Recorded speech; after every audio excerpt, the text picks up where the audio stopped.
It's time for Ryan's Roses. 102.7 Kiss FM, Los Angeles. Here we go. Dear Ryan, Sisney, and Tanya, I found a conversation in my husband's phone in which everything the other person said had been deleted. So Amelia and Claremont, good morning, and thanks for reaching out to us. We are here to try and help. Just know that. To understand the situation a little bit more, how do you mean you saw the other side of a conversation deleted? Explain what you saw. I was going through my husband's phone. He's never been protective of his phone. In fact, he never really knows where it is.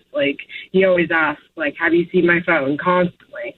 But something changed during that, around Valentine's Day. Ever since then, his phone has never left his hand, and I've found him off somewhere texting, he's hiding. Anyways, one night, when he was asleep, I went into his phone and found a conversation with someone named L.E., and it was only my husband's blue messages. Everything sent by the other person was deleted, and my husband's messages were just, okay, got it, sounds good, yes. The only clue I have is the 602 area code, which is Arizona. Wow. Okay, Arizona 602. So it tells you the text message was deleted. It says deleted message. Yeah. Deleted message. Oh, got it. I always wonder. Some people do that to me. I always wonder why. Because they didn't mean to send it.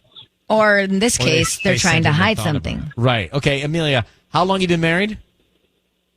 For 8 years. We have one son together. And did you ever suspect your husband of cheating? Is this a first-time thing, or was it already in your head and now you saw this? No, this has never come up in our entire marriage. 8 years together, we've never had any kind of issues. He's never been territorial over his phone. Did anything happen around Valentine's Day? No, nothing. We had a really nice Valentine's Day. Nothing. Okay. All right, hold on 1 second. We'll call your husband of 8 years next. 102.7 Kiss FM. It is Ryan's Roses. We're calling Amelia's husband of 8 years. They've got one son. I need you to say, Ryan, you have my permission to call, and then your husband's name. Go ahead. Ryan, you have my permission to call. Okay, we're going to do that right now. Be very quiet. We want to see if we can find out. Now, the story is she found a conversation in his phone in which everything the other person said had been deleted. It's sketch. And we know that the person is in Arizona. That's all we know. But she thinks there's something going on and something being hidden from her. It's not a good feeling. And she wants peace of mind. She wants to be able to sleep at night. Just at least knowing something, but not guessing. And that's where we are, and that's why we're here, and that's what we're going to do. We're going to make the call now. Good luck. The person is in his phone as L.E. L.E., but we don't know any more than that. Okay, quiet, Sisney, Tanya. Well, Sisney, not you, but Tanya, you and I. And good luck. Here we go.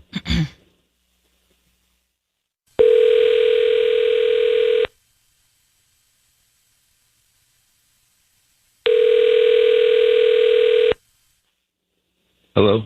Hi, can I speak to Isiah, please? Who is this? Hi there, my name is Devin. I'm calling from Flowers on Yale. How are you doing this morning?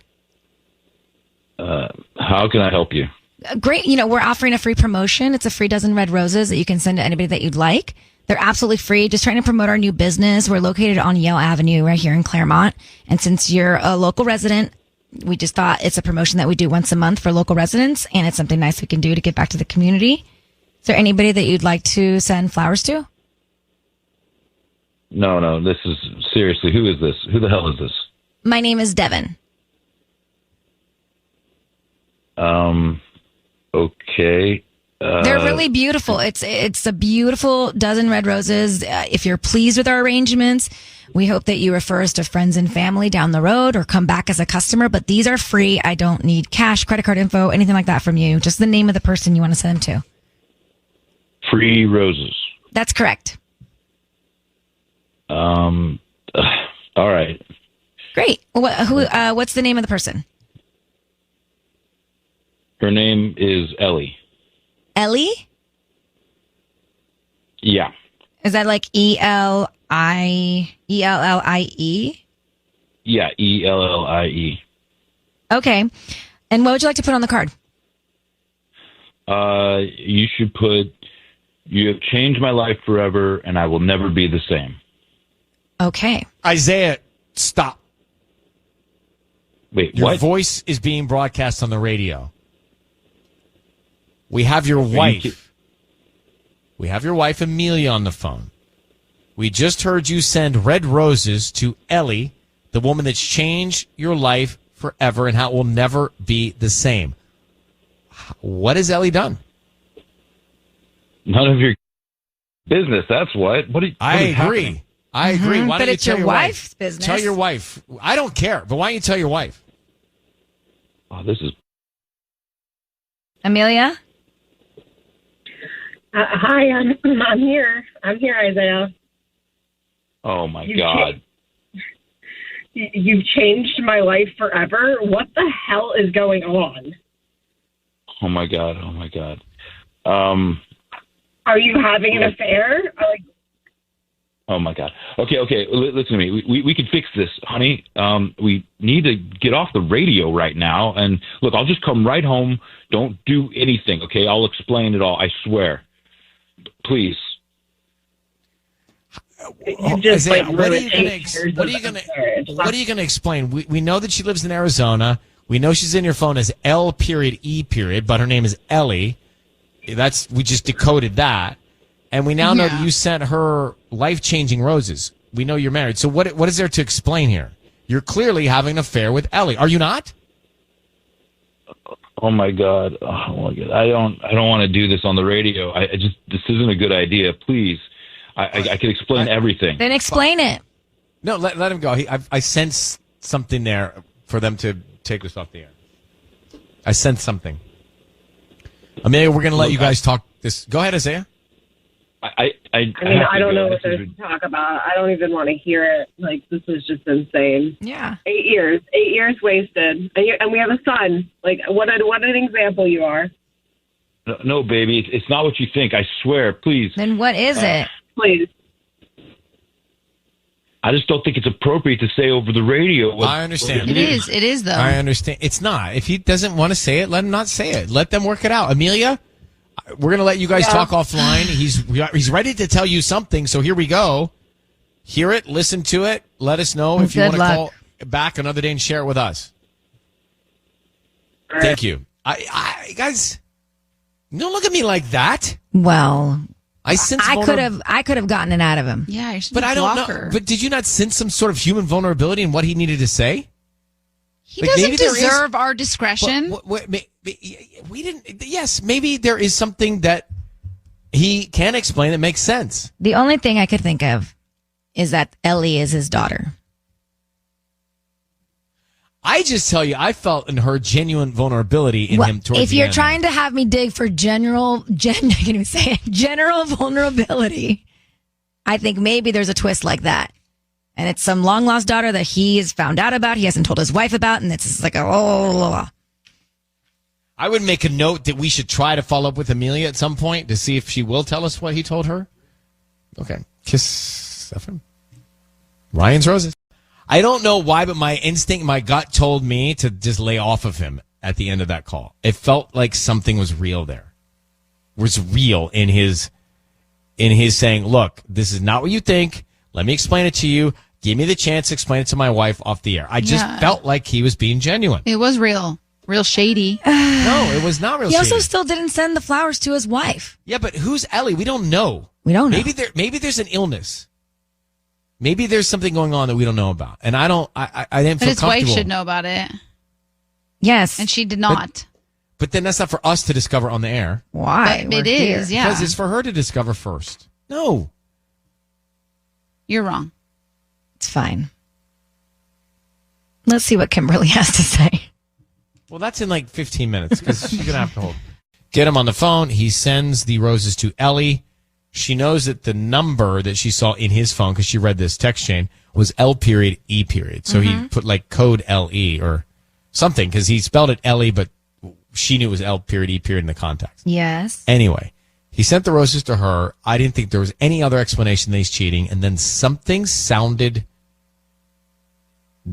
I don't know what the sound was. Something in his voice made me believe, as he said, with that sound in his voice, he said, please just give me the chance to explain this to my wife off the air.